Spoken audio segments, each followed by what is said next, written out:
அப்பாவை நான் வந்து பார்க்க போறேன், ஃபேஸ் பண்ண போறேன் அப்படின்னு சொல்லிட்டு. ஆனா வந்து தன்னோட தகப்பன் என்ன செய்தார் அப்படின்னா, அந்த பாசத்து நிமித்தத்தினால தன்னோட மகனை வந்து மன்னிச்சிடுறாரு. ஆனா இந்த விஷயம் வந்து அவனுக்கு ரொம்ப ஆச்சரியமான ஒரு விஷயமா இருக்கு. நான் தவறு செஞ்சிருக்கேன், அப்பா எனக்கு திட்டுவாருன்னு நினைச்சேன், ஆனா வந்து அவர் என்ன செய்யல, திட்டல, ரொம்ப பாசமா வந்து பேசுறாரு அப்படின்னு சொல்லிட்டு அவன் என்ன செய்யறான், ஒரு சின்ன புன்னகையோட அப்படியே சிரிக்கிறான். அப்போ அவன் வந்து தன்னோட தகப்பன் இடத்துல கேட்கிறான், அப்பா நீங்க நியாயமா பார்த்தா நான் செஞ்ச தப்புக்கு நீங்க என்ன அடிச்சிருக்கணும், இல்ல திட்டி இருக்கணும், இல்ல தண்டனை ஏதாவது கொடுத்துருக்கணும். ஆனா எதுவுமே செய்யல, நீங்க ஒரு சின்ன புன்னகையோட சின்ன சிரிப்போட நீங்க வந்து என்கிட்ட பாசமா பேசுறீங்க. அது எனக்கு வந்து ரொம்ப கூச்சப்படுற அந்த ஒரு இது மாதிரி இருக்கு அப்படின்னு சொல்லிட்டு கேட்கும்போது தன்னோட தகப்பனோட ரிப்ளை எப்படி இருந்ததுன்னா, உன்னோட வருத்தம், நீ வருத்தப்படுறல, அதுதான் உனக்கு நீயே கொடுத்துக்கிற தண்டனை. நான் உன்னை ஃபேஸ் பண்ண முடியலன்னு சொல்லி நீ சொல்றல, அதுதான் உனக்கு நீயே கொடுத்துக்கிற தண்டனைன்னு சொல்லிட்டு அந்த மகன் கிட்ட தகப்பன் சொல்றாரு. அப்போ மன்னிப்பு அப்படிங்கிறது ஒரு மிகப்பெரிய வரம். அந்த மன்னிப்பு எப்படி கிடைக்கும் அப்படின்னா, தேவனிடத்துல நாம பெற்றது கிருபைனால மட்டும்தான். அந்த கிருபைனால மட்டும்தான் நாமளும் இன்னைக்கு மன்னிக்கப்பட்டிருக்கோம் நம்மளோட பாவத்திலிருந்து. இது எல்லாருக்கும் புரியும் அப்படின்னு நினைக்கிறேன்.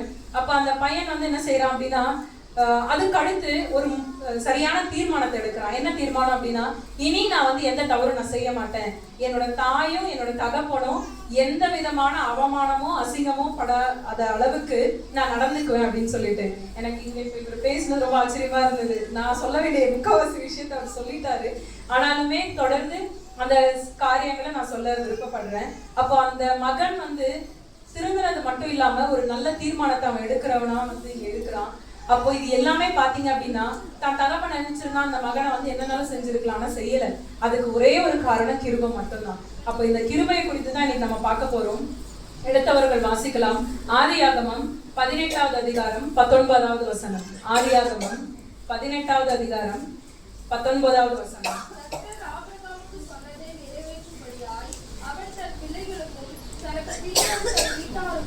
நீங்கள் நீதியையும் நியாயத்தையும் செய்து கர்த்தருடைய வழியை காத்து நடவுங்கள் என்று கட்டளையிடுவான் என்பதை அறிவிக்கிறேன் என்றார். ஆமென். சோ இதுல பாருங்க, வேதத்துல நம்ம அநேக தகப்பன்மார்களை பார்க்கிறோம். ஆபிரகாம், ஈசாக்கு, யாக்கோபு, எல்லா தகப்பன்மார்களையும் நம்ம பார்க்கும் பொழுது விசேஷித்த விதமா தாவீது, யோபு எல்லாம் பாத்தீங்க அப்படின்னா அவரோட வாழ்க்கையில இன்னைக்கு அண்ணா வாசிச்சது போல தன்னோட பிள்ளைகளுக்காக அவர் பலி செலுத்துறாரு. ஆனா தன் தகப்பனோட ஸ்தானத்துல இருந்து பார்க்கும்பொழுது தன் பிள்ளைகள் தவறு செஞ்சிருப்பாங்களோ செஞ்சிருக்க மாட்டாங்களோ அப்படிங்கறத அவர் வந்து ஆராய விரும்பல. ஆனா தன் பிள்ளைகள் செய்திருந்தாலும் செய்யாவிட்டாலும் பரவாயில்ல, நான் தேவனுக்கு என் பிள்ளைகளுக்காக நான் பரிதபிக்கிறேன் அப்படின்னு சொல்லிட்டு யோபு தகப்பன் வந்து வேதத்துல வந்து பலியிடுகிறத நம்ம பார்க்கிறோம். கவனிக்கலாம், சிறு பிள்ளைகள் தயவு செய்து கவனிங்க. இது பிள்ளைகளுக்கும் சேர்த்துதான், முக்கியமா இது தகப்பனுக்கும் பிள்ளைகளுக்கும் சேர்த்துதான் இந்த செய்தி. நிச்சயமா நம்ம இன்னமும் மாறாவிட்டால் நம்முடைய நிலைமை அதிக கேடுள்ளதா இருக்கும். சோ கவனிங்க, பெரிய பிள்ளைகளா இருக்கிறீங்க, தயவு செய்து கவனிங்க. சோ இதுல இந்த கிருபைகள் பாத்தீங்க அப்படின்னா, தேவனிடத்துல இருந்து நாம கிருபை பெற்றோம். நிறைய காரியங்களை பார்க்கலாம். ஆதியாகமம் 6வது அதிகாரத்துல நம்ம பார்க்கிறோம், நோவாவுக்கோ கர்த்தரின் கண்களில் கிருபை கிடைத்தது நம்ம பார்க்கிறோம். எல்லாருக்குமே அந்த சம்பவம் தெரியும். உலகமே அழிக்கப்படுகிற சூழ்நிலையில ஒரே ஒரு குடும்பத்தை தான் தேவன் வந்து காப்பாற்றி இருக்கிறார். யோசிச்சு பாருங்க, ஒரு சின்ன ஒரு ஃப்ளட் வந்தாலே நம்ம எவ்வளவு தவிக்கிறோம், எவ்வளவு மக்களுக்காக நம்ம வந்து பரிதபிக்கிறோம். ஆனா உலகத்தையே வந்து தேவன் அழிச்சு இருக்கும்போது ஒரே ஒரு குடும்பத்தை வந்து கிருபையினால என்ன செய்யறாரு, காப்பாற்றுகிறாரு. அந்த சந்ததியிலிருந்து வந்த நம்ம எப்படி இருக்கணுங்கிறது ஒரு முக்கியமான கேள்வியா இருக்கு. அது மட்டும் இல்லாம இந்த இடத்துல ஆபிரகாம குறித்து நம்ம இன்னைக்கு பார்க்க போறோம். ஆபிரகாம் வந்துட்டு தன்னுடைய மகனுக்கு எப்படி ஒரு நல்ல தந்தையா இருந்தாரு, என்னவெல்லாம் சொல்லி கொடுத்தாரு அப்படிங்கறதான் இன்னைக்கு நம்ம தியானிக்க போறோம். 22வது அதிகாரம் ஆதியாகமம், அதுல 1ல இருந்து 14 வசனங்கள் வரைக்கும் இன்னைக்கு நம்ம தியானிக்க போறோம். முதல் 2 வசனங்களை வாசிக்கலாம். இந்த காரியங்கள் நடந்த பின்பு தேவன் ஆபிரகாமை சோதித்தார். எப்படி அவர் அவனை நோக்கி ஆபிரகாமே என்றார். அவன் இதோ அடியேன் என்றார். அப்பொழுது அவர், உன் புத்திரனும் உன் ஏகசுதனும் உன் நேசகுமாரனும் ஆகிய ஈசாக்கை நீ இப்பொழுது அழைத்துக் கொண்டு மோரியா தேசத்துக்கு போய் அங்கே நான் உனக்கு குறிக்கும் மலைகளில் ஒன்றின் மேல் அவனை தகன பலியாக பலியிடு என்றார். போதும். இதுல பாத்தீங்க அப்படின்னா, முதலாவது ஒரு சின்ன கேள்வி, பதில் தெரிஞ்சா சொல்லுங்க. கண்டிப்பா தெரியும் எல்லாருக்கும். நம் விசுவாசம் உள்ள தந்தை அப்படின்னு யார சொல்றோம்? கண்டிப்பா சத்தமா சொல்லலாமே. தகப்பன்மார்கள் சொன்னா ரொம்ப சந்தோஷமா இருக்கும். ஆபிரகாம். சோ இந்த ஆபிரகாமை போலதான் இன்னைக்கு எல்லாருமே நம்ம இருக்கணும், மாறணும் அப்படிங்கிறது தேவனோட வாஞ்சையும் விருப்பமுமா இருக்கிறது. அவர் ஏன் விசுவாசம் உள்ள தகப்பன் அப்படின்னு சொல்லி சொல்றாரு அப்படின்னா யாருக்காவது தெரியுமா? ஏன், எப்படி அவருக்கு அந்த பேர் வந்துச்சு? ஏசப்பாவுக்கு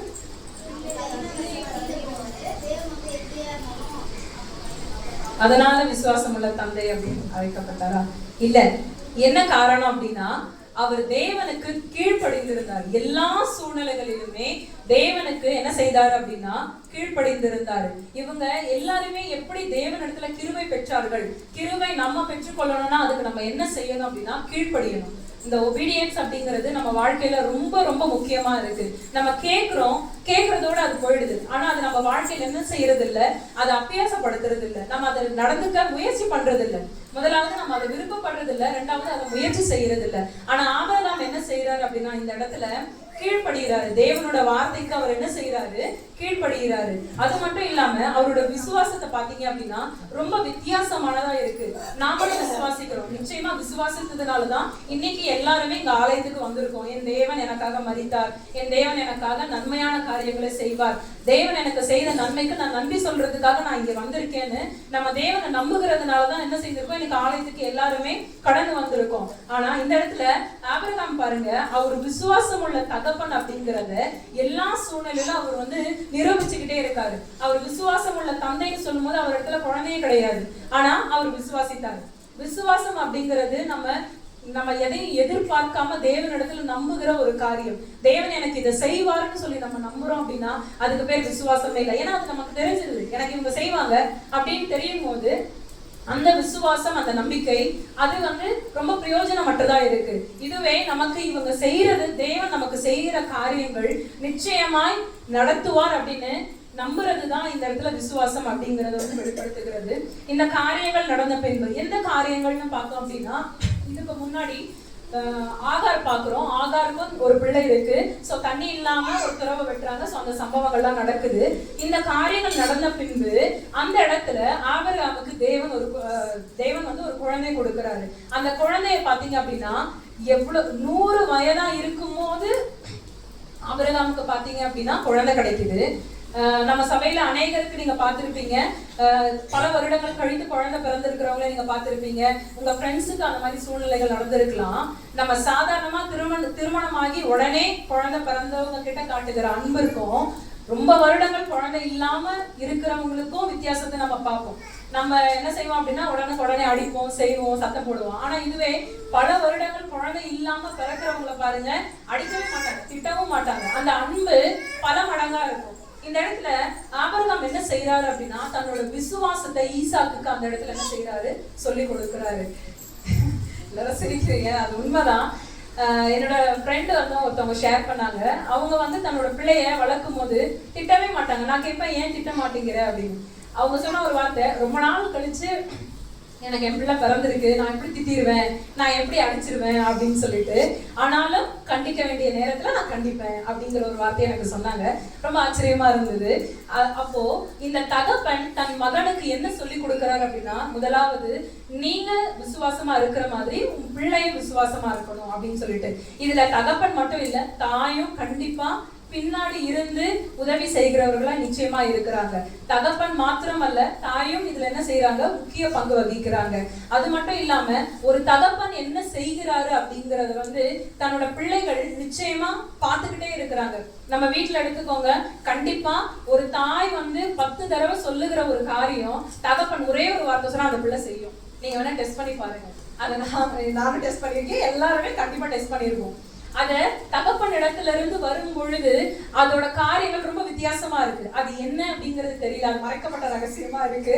ஆனாலும் இதுல ஆபிரகாம் பார்த்தோம்னா தன்னோட பிள்ளைக்கு முதலாவது அவன் விசுவாசத்தை சொல்லி கொடுக்கிறான். அதாவது தேவனை நீ எந்த சூழ்நிலையிலும் நம்பணும் அப்படிங்கிறது. ஏன் அப்படின்னா அடுத்து நீங்க வாசிக்கும் பொழுது ஈசாக்க மோரியா மலைக்கு என்ன செய்யறாருன்னா ஆபிரகாம் என்ன செய்யறாரு, பலியிடுகிறதுக்காக கொண்டு போறாரு. எல்லாருக்குமே இந்த சம்பவம் தெரியும், அநேக தடவை நம்ம இந்த பிரசங்கங்களை நம்ம கேட்டிருக்கிறோம். அப்ப மோரியா மலைக்கு கொண்டு போகும் பொழுது இந்த 2 வசனங்களை வாசிக்கலாம், 7, 8 வசனங்களை வாசிக்கலாம்.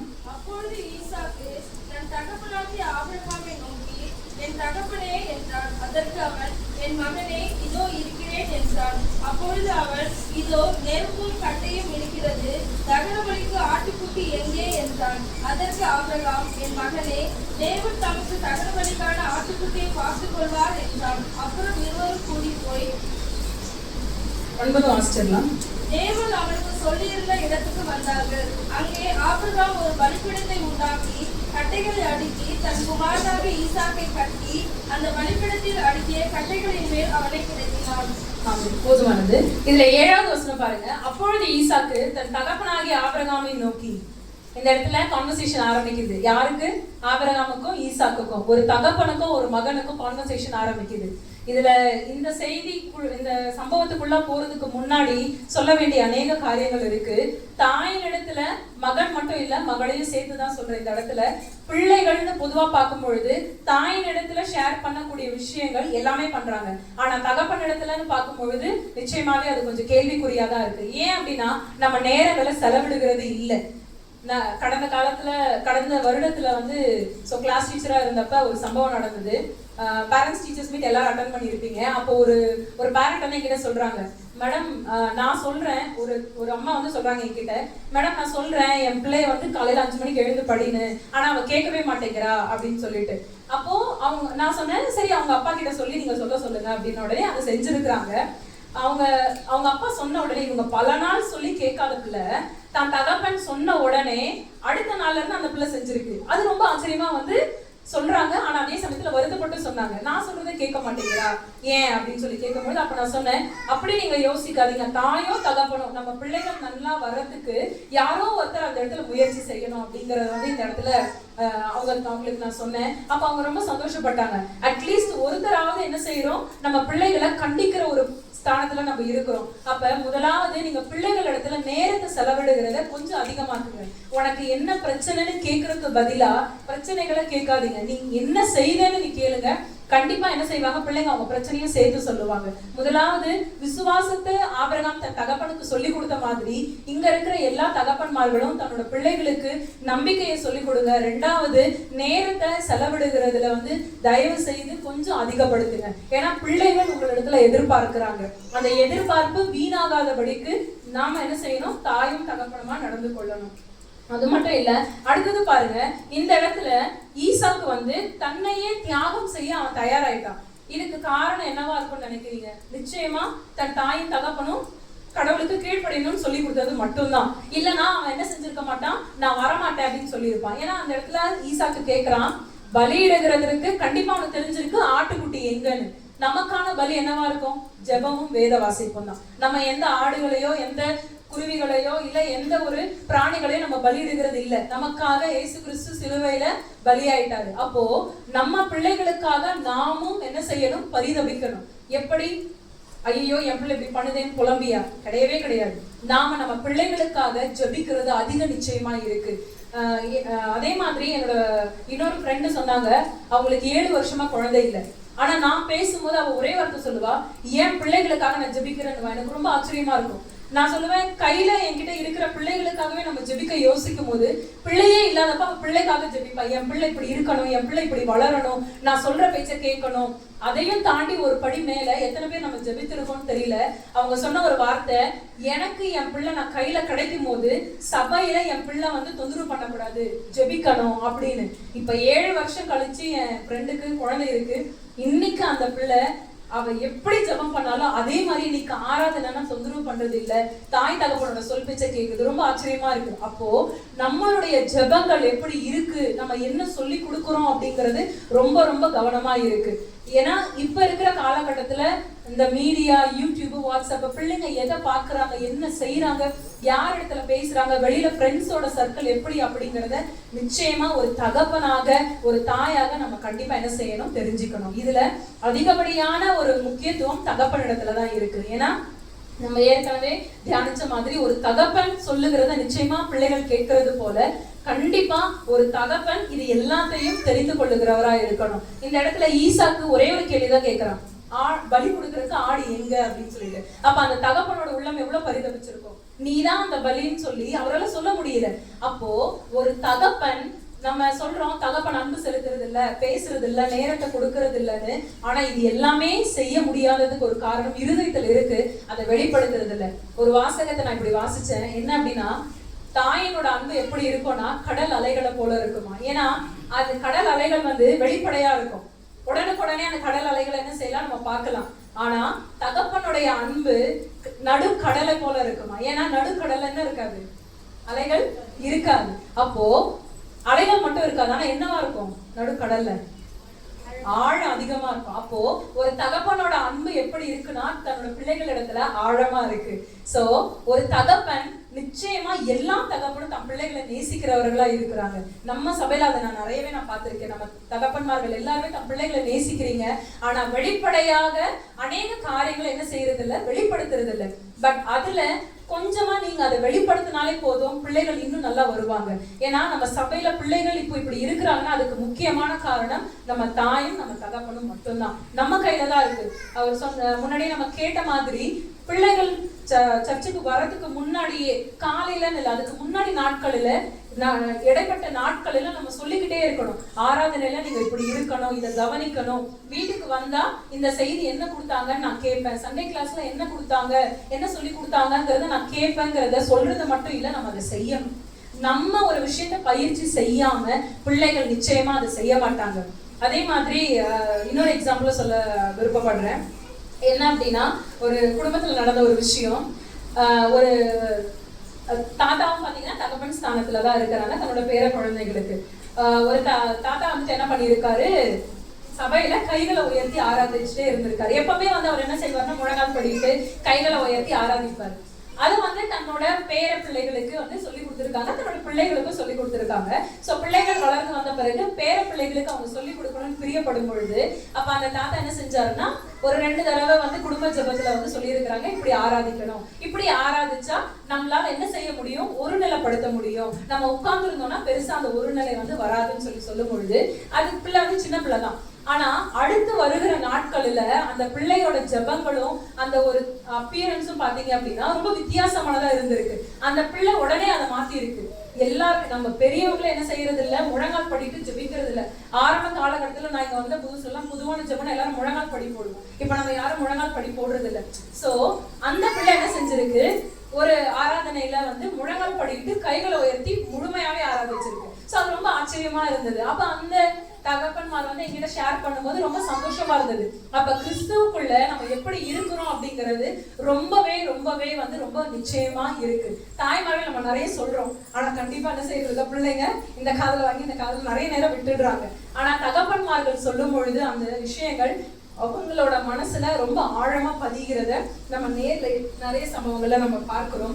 அடுத்து இந்த பலிகளை செலுத்த போகும்பொழுது ஈசாக்க என்ன செய்யறாங்க, அந்த கட்டைகள் மேல படுக்க வச்சிடுறாங்க. அப்போ தேவன் மனமிறங்கி என்ன செய்யறாரு, உன்னோட அன்பான மகனையே நீ பலி கொடுக்க நீ தயாராகியா, நீ எதையும் செய்யாத அப்படின்னு சொல்றாரு. அப்போ எல்லா சூழ்நிலைகளிலும் தகப்பன்மார் கூட இருக்க முடியாது. யாராவது இங்க எல்லா நேரமும் கூட இருக்கீங்களா? 24 மணி நேரமும் இல்ல.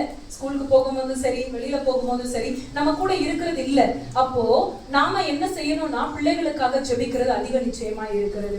அப்ப நிச்சயமா அவரோட இருதயம் மோரியா மலைக்கு ஏறி அந்த கட்டைகளை அடுக்கி அவனை படுக்க வைக்கிற வரைக்கும் ஆபிரகாமோட இருதயம் பரிதபிச்சிருக்கும், ஜெபித்திருக்கும் தம் பிள்ளைகளுக்காக. அப்போ தம் பிள்ளைகளை குறித்து, எதிர்காலத்தை குறித்து அவன் கண்டிப்பா என்ன செய்திருப்பான், ஜெபித்திருப்பான். ஏன் அப்படின்னா முன்னாடி அதிகாரத்துல பார்க்கும் பொழுது ஆபிரகாம் தம் பிள்ளைகளுக்காக ஜெபிக்க போவான். ஆனா அவர் எதிர்காலத்தை குறித்து பேசுவாரு.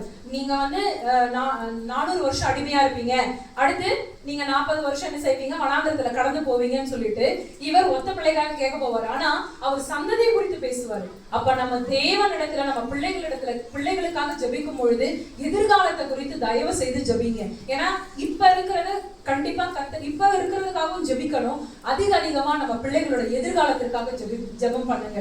அது தகப்பன் மேலையும் தாயும் மேல விழுந்த கடமைன்னு வேதம் சொல்லுகிறது. அது மட்டும் இல்ல, இதுல ஈசாக்கு தியாகம் பண்ண ரெடியானதுக்கு முக்கியமான காரணம் தன் தகப்பன் சொல்லி கொடுத்தது மட்டும்தான். நீங்க இந்த சம்பவத்துல எங்க பார்த்தாலுமே தகப்பன் என்ன சொல்லி கொடுத்தாரோ அதுதான் ஈசாக்காக ஃபாலோ பண்ணியிருக்காரு. தகப்பன் இடத்துல இருந்த கீழ்ப்படிதல் ஈசாக்கன் இடத்துல பார்க்கலாம். ஆபிரகாம் இடத்துல இருந்த அந்த விசுவாசம் ஈசாக்கின் இடத்துல பார்க்கலாம். விசுவாசம் இல்லைன்னா கண்டிப்பா கீழ்ப்படிதல் வராது. சோ அந்த கீழ்ப்படிதல் இருந்ததுனால மட்டும்தான் ஈசாக்கு என்ன செய்தான், தன்னையே அவன் தியாக பலியா கொடுக்கறதுக்கு அவன் வந்து ஒத்துக்கிட்டான். அடுத்து 13-14 வசனத்தை வாசிக்கலாம். ஆபிரகாம் தன் கண்களை ஏறெடுத்து பார்க்கும்போது இதோ பின்னாக புதரிலே ஒரு கொம்புகள் சிக்கிக் கொண்டிருந்த ஒரு ஆட்டுக்கடாவை கண்டான். அப்பொழுது ஆபிரகாம் போய் கடாவை பிடித்து அதை தன் குமாரனுக்கு பதிலாக தகனபலியிட்டான். ஆபிரகாம் அந்த இடத்துக்கு யெகோவா ஈரே என்று பெயரிட்டான். அதனாலே கர்த்தருடைய பட்டணத்திலே பார்த்துக் கொள்ளப்படும் என்று இந்நாள் வரைக்கும் யெகோவா ஈரே அப்படின்னா எல்லாருக்குமே தெரியும், கர்த்தருடைய பர்வதத்தில் எல்லாம் பார்த்து கொள்ளப்படும். அப்ப ஆபிரகாம் இந்த வார்த்தையை முன்னாடியே சொல்லல. ஒரு தகப்பனுடைய வழிநடத்துதல் இப்படிதான் இருக்கும்.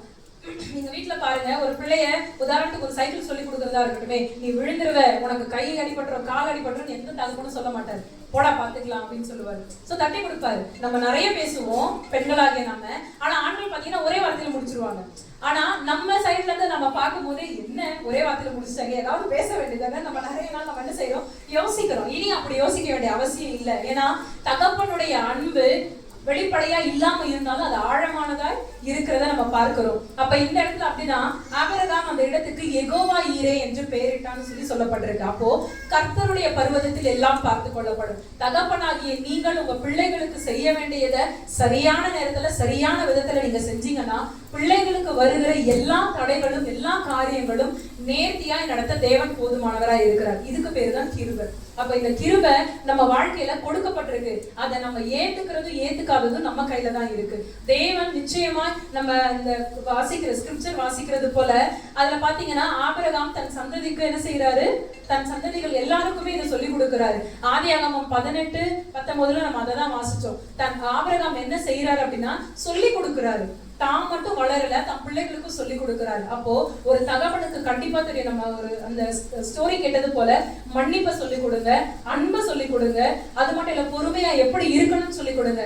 என் பிள்ளை 2ஆம் கிளாஸ் தான் படிக்கிறான், என் பிள்ளை வந்து 2 வயசு தான் ஆகுது, யோசிக்காதீங்க. அந்த பிள்ளைகளுக்கு நிச்சயமாய் ஒரு நாள் வரும்போது நீங்க சொல்லிய வார்த்தைகள் அந்த பிள்ளைகளோட வாழ்க்கையில கிரியை செய்யும். எல்லாருக்குமே இங்க சயின்ஸ் தெரிஞ்சிருக்கும். என்னன்னா கரு உருவான 2 வாரத்துல இருந்து அந்த பிள்ளை வந்து தாயின் கர்ப்பத்துல வந்து கேட்க ஆரம்பிச்சிடும். இது எல்லாருக்குமே தெரியும், ஏன்னா ஆல்ரெடி நம்ம எல்லாம் இதை பத்தி பேசியிருக்கோம். அப்போ அந்த கருவுல இருக்கும் பொழுதே என்ன செய்யறோம், நம்ம பேசுறோம், அந்த அசைவுகளை உணர்றோம். அப்போ கண்டிப்பா என்ன செய்யும், வளர்ந்த பிள்ளைகளுக்கு பிறந்த பிள்ளைகளுக்கு நிச்சயமா கடவுள் என்ன செய்வார், அந்த ஞானத்தை கொடுப்பார். ஞானத்திற்காக ஜெபம் பண்ணுங்க. கடந்த வாரங்கள்ல அண்ணா சொன்னது போல ஞானம் ரொம்ப அவசியம். நீங்க எப்படி ஞானத்தை கத்துக்கிட்டீங்களோ உங்க பிள்ளைகளுக்கு அதை தயவு செய்து சொல்லிக் கொடுங்க. அதை அன்பான விதத்துல சொல்லிக் கொடுங்க. அடிக்க வேண்டிய நேரத்துல அடிங்க, யோசிக்காதீங்க. அதாவது நம்ம ஒரு பழமொழி சொல்றோம்ல, 5இல் வளையாதது 50இல் வளையாது. பழமொழியா எல்லாருக்குமே தெரியும், ஆனா நம்ம செய்யறது இல்லை. என் பிள்ளைய நீ எப்படி அடிக்கலாம், என் பிள்ளைய நீ எப்படி நீ வந்து திட்டலாம் அப்படின்னு நம்ம யோசிக்கிறோம் ஒழிய, ஆனா நம்ம என்ன செய்யறது இல்ல, என் பிள்ளையோட நல்லதுக்காக தான் இவங்க சொல்றாங்கன்னு யாருமே எடுத்துக்கிறது இல்லை.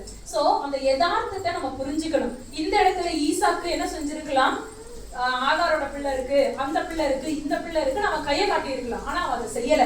தன்னை ஒப்பு கொடுக்க அவன் ரெடியானதுக்கு உண்மையான காரணம் தன் தகப்பன் மட்டும்தான். சோ அந்த தகப்பன் பொறுமையா சொல்லி கொடுத்திருக்காரு. நிச்சயமா அவன் பொறுமையா இருந்திருக்கான். ஏன்னா அவன் ஒரே ஒரு கேள்விதான் கேட்கிறான், பலியிடுறதுக்கு ஆட்டுக்குட்டி எங்கன்னு. அவர் சொல்றாரு, எல்லாம் கடவுள் பார்த்துப்பாரு, நீ வா அப்படின்னு. கண்டிப்பா மலை ஏறது ஒரு சாதாரணமா இப்ப இந்த திருமங்கலம் கிராஸ் பண்றதுக்கு ஒரு சாதாரணமா 10-15 நிமிஷம் எடுக்கும். அதுக்குள்ள நம்ம பிள்ளைகள் என்ன செய்யும், இந்த கேள்வி கேட்டு நம்ம கடைக்கு போறோம், நீங்க சொல்லி பாருங்களேன், வீட்டுக்கு போறதுக்குள்ள நம்ம 1000 கேள்வி கேட்டு உயிர் எடுக்கிறோம். எங்க போறோம், எப்படி போறோம், என்ன வாங்குறோம், எல்லாமே பண்றாங்க. ஆனா இந்த இடத்துல ஈசாக்கு என்ன செய்யல, கேள்விகள் மேல கேள்விகள் கேட்கல. தான் தகப்பனா அவன் நம்புறான். 2வது அவன் பலி கொடுக்க தன்னையே ஒப்பு கொடுத்தது எங்க இருந்து கிடைச்சதுன்னா, இந்த குணாதிசயங்கள் தன் தகப்பன் இடத்துல இருந்துதான் கிடைச்சது. இன்னொருத்தவங்க சொல்லி நம்ம பிள்ளைகளை திருத்துற நிலைமையில கிறிஸ்தவர்களாக நாம இருக்கக்கூடாது. இதுதான் வந்து நான் சொல்ல வேண்டிய முக்கியமான ஒரு விஷயம். அப்போ நம்ம எவ்வளவு ஜாக்கிரதை உள்ளவர்களா இருக்கணும். இதுக்கு முதல்ல நம்ம மாறணும். தாயும் தகப்பனுமா நம்ம மாறும்பொழுது நம்ம பிள்ளைகள் என்ன செய்வாங்க, நிச்சயமா மாறுவாங்க. நம்ம பிள்ளைகள் இங்க வேதம் வாசிக்காததுக்கு காரணம் நம்ம தான். நம்ம பிள்ளைகள் ஒழுங்கா செபிக்க தெரியாததுக்கு காரணம் நம்ம தான். ஆராதிக்க தெரியாததுக்கு காரணம் நம்ம தான். ஏன்னா நம்ம வீடுகளில இதை வந்து அடிக்கடி செய்யறோம், ஆனா தொடர்ந்து நம்ம செய்யறது இல்லை. அடிக்கடி செய்யறதுக்கும் தொடர்ந்து செய்யறதுக்கும் வித்தியாசம் இருக்கு. அப்போ நாம என்ன செய்யணும், தொடர்ந்து ஒரு விஷயத்தை செய்யும் பொழுது நிச்சயமா பிள்ளைகள் என்ன செய்வாங்க, அதை ஈஸியா கத்துப்பாங்க. ஏன்னா ஒரு பிள்ளை எல்கேஜி படிக்கும் போது ஏபிசிடி கத்துக்குது, யூகேஜிலயும் ஏபிசிடி கத்துக்குது, அடுத்து ஃபர்ஸ்ட் ஸ்டாண்டர்ட் போகும்போது சொல்லி கொடுக்குறாங்க. ஏன் இதை தொடர்ந்து செய்யறாங்க, அது அந்த பிள்ளைகளுக்கு மறந்துடும். தொடர்ந்து அதை பயிற்சி வைக்கும் பொழுது பிள்ளைகளுக்கு என்ன செய்யும் அப்படின்னா, அது வாழ்க்கையில மறக்கவே மறக்காது. தெரிஞ்ச வசனங்களை பிள்ளைகளை சொல்ல சொல்ல திருப்பி திருப்பி சொல்ல வைங்க. ஏன் அப்படின்னா, இங்க சபையில எந்த குழந்தை நல்லா ஷைன் ஆகுதோ வெளி உலகத்துல நிச்சயமா அந்த குழந்தை வந்து அசிங்கப்படாது.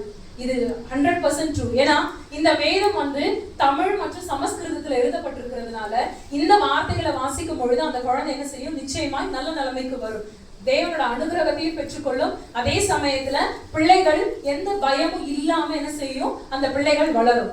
அதே போல இந்த இடத்துல ஆபிரகாம் தன்னோட மகனுக்கு பயப்படாதபடிக்கு இருக்க சொல்லி கொடுத்திருக்காரு. ஏன்னா கத்தியை எடுத்து ஓங்கும் போது அந்த பிள்ளை என்ன செஞ்சிருக்கும், நிச்சயமா பயந்து இருக்கும். ஆனா அந்த மாதிரி எதுவுமே இங்க சொல்லப்படல.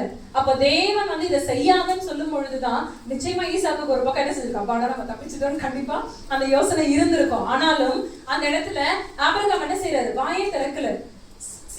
ரொம்ப சின்ன கான்வர்சேஷன் தான் அது. அதே போல இந்த இடத்துல தகப்பன்மார் என்ன செய்யுங்க, ஒரு பிரச்சனை பிள்ளைகள் உங்ககிட்ட வருதா, நீ இப்படிதான் இதை செய்வேன்னு எனக்கு தெரியும் சொல்லி நம்ம அவங்களை திட்டாதபடிக்கு என்னன்னு ஆலோசித்து அதற்கு ஏற்ற தீர்வுகளை சொல்லி கொடுக்க தயவு செய்து நாம் என்ன செய்யணும், முயற்சி செய்யணும்.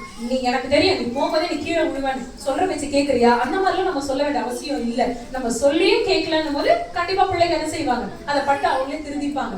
ஆனா சொல்லி கொடுத்து அதற்கான தீர்வுகளை சொல்ல வேண்டியது நம்மளோட நிச்சயமா இருக்கிறது. சோ கடைசியா நம்ம இதுல இந்த வார்த்தைகள், ஆபிரகாம ஈசாக்கு பலியிடும் பொழுது கர்த்தருடைய பர்வதத்தில் எல்லாம் பார்த்து கொள்ளப்படும்ன்ற மாதிரி இது தேவனிடத்திலிருந்து கிடைக்கப்பட்ட ஒரு கிருபை மட்டுமே. அப்போ நம்மளோட பிள்ளைகளோட எதிர்காலம் எப்படி இருக்குங்கிறது கண்டிப்பா நம்ம என்ன செய்யணும், நம்ம யோசிக்கிறது அதிக நிச்சயமா இருக்கிறது. அப்ப நம்ம குடும்பத்திலையும் உண்மையுள்ள தந்தையாக எப்படி நம்ம முன்மாதிரியாக இருக்கணும் அப்படிங்கறத நம்மளால காட்ட முடியுமா, இது ஒரு கேள்வி. இந்த கேள்விக்கு பதில் வந்து நம்ம தான் கண்டுபிடிக்கணும். ஏன்னா இது தகப்பன் மட்டும் செய்யக்கூடிய காரியம் அல்ல. இதுல தகப்பனை முக்கியத்துவப்படுத்தி இருந்தாலும் தாயும் பின்னாடி இருந்து என்ன செய்ய முடியும், கண்டிப்பா சப்போர்ட் பண்ண முடியும். அதாவது நம்ம உலகத்துல பார்க்கும்போது வீட்டுல இருக்கும்போது தாய், வெளியில இருக்கும்போது தகப்பன், இப்படி எந்த ஒரு ரூலும் கிடையாது. வீட்லயும் தாயும் தகப்பனும் செயல்படணும், வெளியிலையும் தாயும் தகப்பனும் செயல்படணும். வெளியில வந்துட்டா நீ இருக்கிறல்ல, நீ பாத்துக்கோ, தயவு செய்து இந்த காரியங்களை செய்யாது. இது என்ன செய்யும்னா, தாயும் தகப்பன் அதாவது கணவன் மனைவியின் இடத்துல ஒரு விரோதத்தையும் விரிசலையும் நமக்கு தெரியாம உண்டாக்கும். ஒரு ஷார்ட்ஸ் பார்க்கும்போது ஒரு நல்ல ஒரு காரியத்தை வந்து நான் தெரிஞ்சுக்கிட்டேன். அது கொஞ்சம் கொஞ்சமா இம்ப்ளிமெண்ட் பண்ணிட்டு இருக்கேன், அதை நீங்களும் செய்யுங்க. என்னன்னா, ஒரு இன்டர்வியூவர் வந்துட்டு ஒரு ஆண் இடத்துல கேட்கிறாங்க, ஒரு கணவன் மனைவி வந்து எப்படி இருக்கணும் அப்படின்னு சொல்லிட்டு. ஏன்னா இது தாயும் தகப்பனுக்கும் கண்டிப்பா இது தேவையான ஒரு விஷயம். அப்ப அவர் சொல்றாரு, ஒரு கணவன் வந்து மனைவி இடத்துல என்னத்தை எதிர்பார்ப்பாங்க அப்படின்னு. அப்ப அவர் சொல்றாரு, கணவன் மனைவியின் இடத்துல எனக்கு அவ வந்து என்ன செய்யணும், மரியாதை கொடுக்கணும்னு எதிர்பார்க்கிறேன் அப்படின்னு சொல்லிட்டு. அப்ப அடுத்த கேள்வி கேட்கறாங்க, அப்ப மனைவி கணவன் இடத்துல என்ன எதிர்பார்க்கணும், முழுமையான அன்பை எதிர்பார்க்கணும்னு சொல்லிட்டு அவர் சொல்றாரு. ரொம்ப ஆச்சரியமா இருந்தது. இதை யாருமே நம்ம செய்யறது இல்லை, கரெக்டா? ஒரு சில நேரத்துல மரியாதை கொடுக்கறோம், ஒரு சில நேரத்துல என்ன செய்யறது இல்லை, மரியாதை கொடுக்கறது இல்லை. நம்மள அறியாமையே நம்ம பேசிடுறோம் இல்ல செய்யறோம். அந்த மாதிரி இல்லாம முழுமையான மரியாதைய மனைவி கணவன் இடத்துல கொடுத்து பாருங்க. அதே போல கணவன் முழுமையான அன்பை மனைவி என்ன எதிர்பார்க்கிறா அப்படிங்கிறத புரிஞ்சுக்கிட்டு அதை நீங்க செஞ்சீங்கன்னா தேவன் நமக்கு கொடுத்த இந்த அழகான குடும்பத்தையும் இந்த அழகான வாழ்க்கையும் நம்மளால என்ன செய்ய முடியும், முழுமையா வாழ முடியும். குழந்தை இல்லையேன்னு நம்ம தவிக்கிறதை விட குழந்தை இருக்கோ இல்லையோ நம்ம அந்த குழந்தைகளுக்காக ஜெபிக்கிறதும் அதிக நிச்சயமா இருக்கு. சோ கடைசி ஆபிரகாம் ஜெபித்தது போல, விசுவாசம் உள்ளவரா இருந்தது போல, மன்னிப்பை சொல்லி கொடுத்தது போல, அன்பை சொல்லி கொடுத்தது போல, பொறுமையை சொல்லி கொடுத்தது போல, நீ சரியான வழியில நேர் வழியா நீ நடக்கணும் அப்படின்னு சொல்லிட்டு சொல்லி கொடுத்தது போல, நாமும் ஒரு தகப்பனாய் இந்த தந்தையர் தினத்துல இதை நம்ம கத்துக்க வேண்டியது அதிக நிச்சயமா இருக்கிறது. அதே போல ரொம்ப ரொம்ப முக்கியமான ஒரு கடைசி ஒரு விஷயம், நம்மளோட வார்த்தைகள். நம்ம வார்த்தைகள் எப்படி நம்ம அப்ரோச் பண்றோம் அப்படிங்கிறது ரொம்ப ரொம்ப முக்கியம். சோ நம்ம எப்படி பேசுறோமோ அப்படிதான் நமக்கு திரும்ப வரும். அப்போ சரியான வார்த்தைகளை பேசுங்க, சரியான வார்த்தைகளை உங்க பிள்ளைகளுக்கு நீங்க சொல்லி கொடுங்க. நாம தாயும் தகப்பனும் வேற மாதிரி பேசணும்னா பிள்ளைகளும் வேற மாதிரி தான் பேசும். பிள்ளைகள் வந்து என்ன செய்யும், கத்துக்கிட்டு பேசாது, கேட்கிற வார்த்தைகளை தான் அது பேசும். அது எல்லாருக்குமே கண்டிப்பா தெரிஞ்ச விஷயம். நமக்கே தெரியாத ஒரு வார்த்தையை டக்குன்னு பிள்ளைங்க ஒரு சூழ்நிலை சொல்லிடும். இது எப்படி உனக்கு தெரியும் இந்த வார்த்தை அப்படின்னு நம்ம கேட்போம். அப்போ பிள்ளைகள் கேட்ட வார்த்தையை தான் என்ன செய்யுது, நம்மளிடத்துல சொல்லுது. அப்போ ரொம்ப அதிக நிச்சயமா பிள்ளைகளோட வளர்ப்புல நம்ம இருக்கணும். தேவ கிருபை நம்ம பிள்ளைகளை சூழ்ந்திருக்கு. அதை வந்து நம்ம கெடுத்து கொள்ளாதபடிக்கு நம்ம கவனமா இருக்கணும். தொடர்ந்து நம்ம செபிக்கலாம். கண்களை மூடலாம். முடிந்தவர்கள் எழுந்து நின்று நம்ம செபிக்கலாம். கண்களை மூடலாம்.